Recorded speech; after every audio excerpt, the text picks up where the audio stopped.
But another break that you need to worry about is the top of the hour ad break.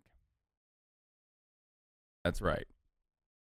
Because at the top of the hour, there's a 60-second ad break. Okay.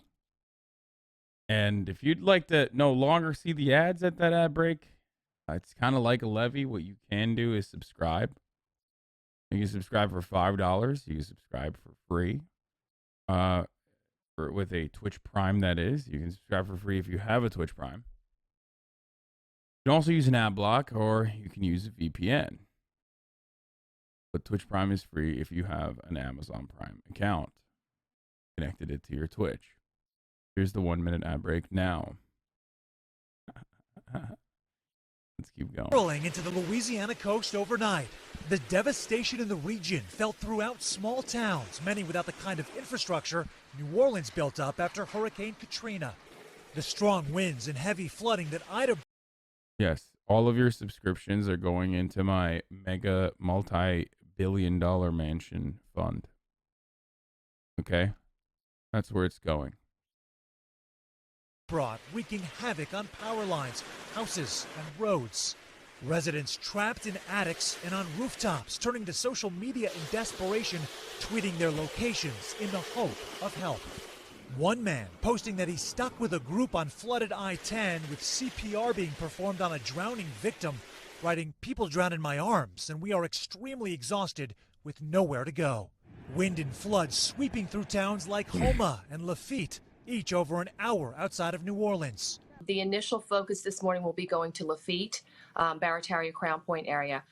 We have had a lot of rescue requests there. In Laplace, about 30 miles outside of New Orleans, Tiffany Miller says that she and her family got trapped inside their home.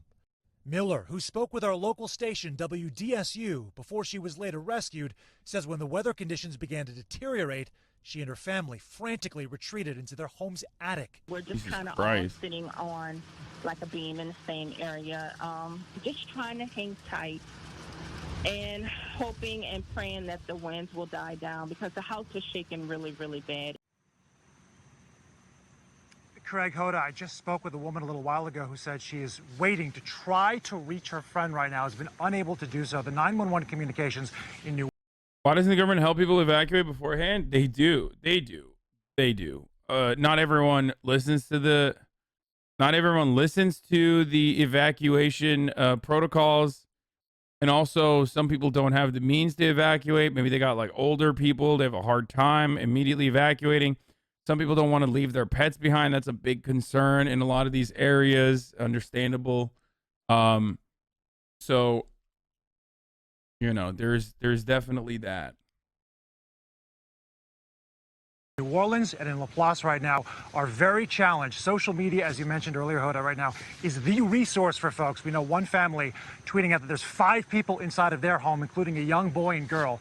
This is the measure that people have to resort to right now, just to try to get help as we now see the light of day coming up. I think what's also, like, as far as fucking why don't people evacuate? Like, dude, look at COVID. Like, people just literally don't believe that it will happen to struck us, what you said, I mean, there were a lot of things obviously in your report that struck us, but you said possibly thousands of people trapped.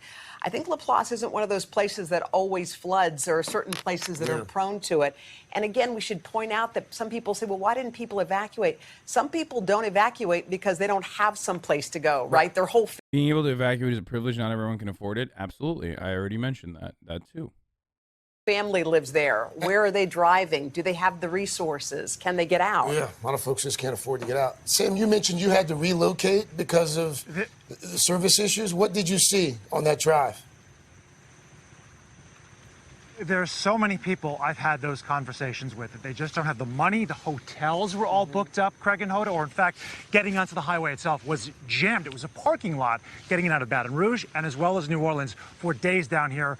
All of those are issues. But Hoda, to your initial question about the thousands of people potentially being rescued, when I spoke with the fleet captain for the Cajun Navy, they said they knew of a head count of a couple hundred people, but there were thousands of calls and areas and communities they had not explored yet. So now that we can actually see the extent of the damage and find out what areas are truly flooded, that number could rise. And Laplace, we should point out, appears to be the hardest hit. Yeah. I mean, in terms of flooding, if you're looking at the big picture, because New Orleans was fortified, other areas got just really hit so Stop. hard by those winds that were reaching above 150 miles an hour and again sat on top of them for a long time.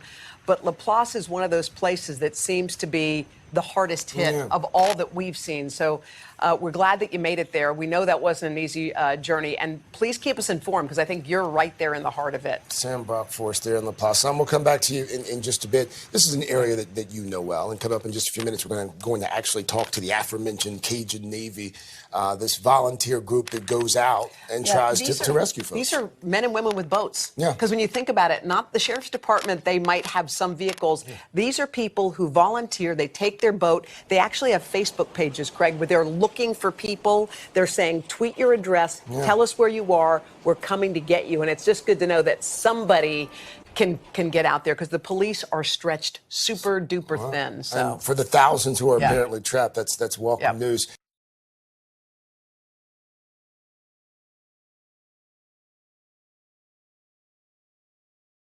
Ida batters hospitals in southeast Louisiana. We already saw that one. Okay, let's look at the